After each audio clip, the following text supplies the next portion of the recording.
দেবাদিদেব মহাদেবের আরাধনার সর্বশ্রেষ্ঠ দিন মহাশিবরাত্রি। এদিন ভক্তি মনে পুজো করলে বাবা ভোলেনাথ ভক্তদের মনোবাঞ্ছা পূরণ করেন।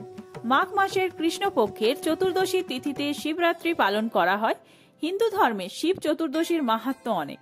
পুণ্যার্থীরা শিবের জন্য ব্রত পালন করেন। দিনভর চলে নানান ধর্মীয় রীতিনীতি।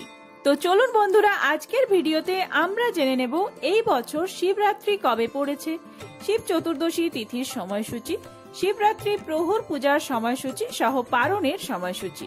এছাড়াও আমরা জানব শিব পূজার উপকরণ, ব্রত পালনের নিয়ম এবং মন্ত্র। যদি আমার চ্যানেলে নতুন হয়ে থাকেন তাহলে একটি লাইক করে এবং সাবস্ক্রাইব করে শেষ পর্যন্ত সাথে থাকবেন।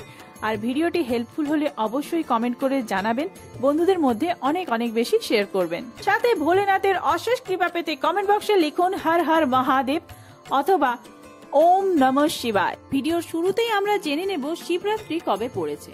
সাধারণত ফেব্রুয়ারি বা মার্চ মাসে শিবরাত্রির তিথি পড়ে। এই বছর 8ই মার্চ 2024 শুক্রবার পড়েছে মহাশিবরাত্রির তিথি। শিব চতুর্দশী তিথি কতক্ষণ থাকছে চলুন জেনে নেওয়া যাক।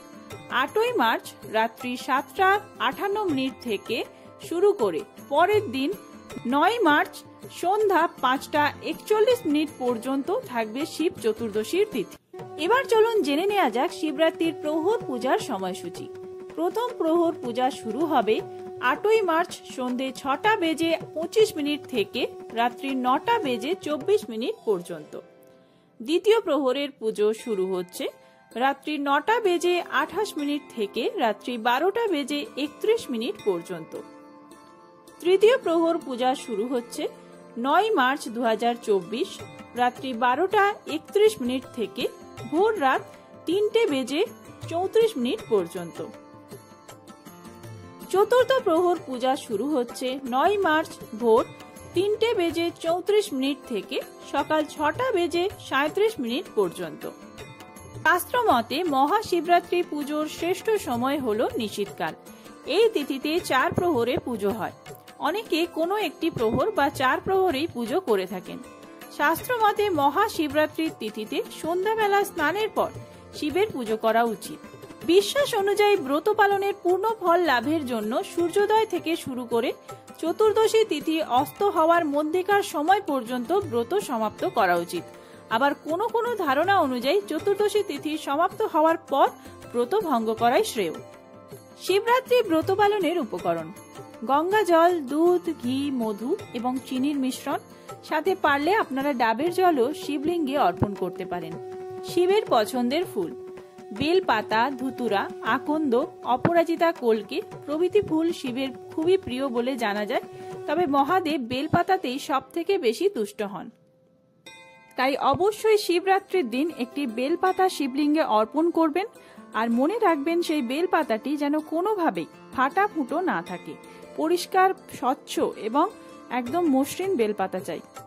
শিবরাত্রির ব্রত পালনের নিয়ম: শিবরাত্রির ব্রত পালন করার আগের দিন সংযম করতে হয়।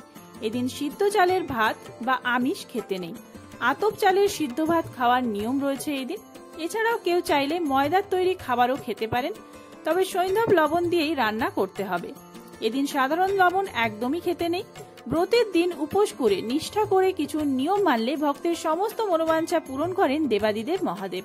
যজ্ঞের মধ্যে যেমন অশ্বমেধ যজ্ঞ, তীর্থের মধ্যে যেমন গঙ্গা, তেমনি পুরাণ অনুযায়ী ব্রতের মধ্যে শ্রেষ্ঠ ব্রত হল শিব চতুর্দশীর ব্রত।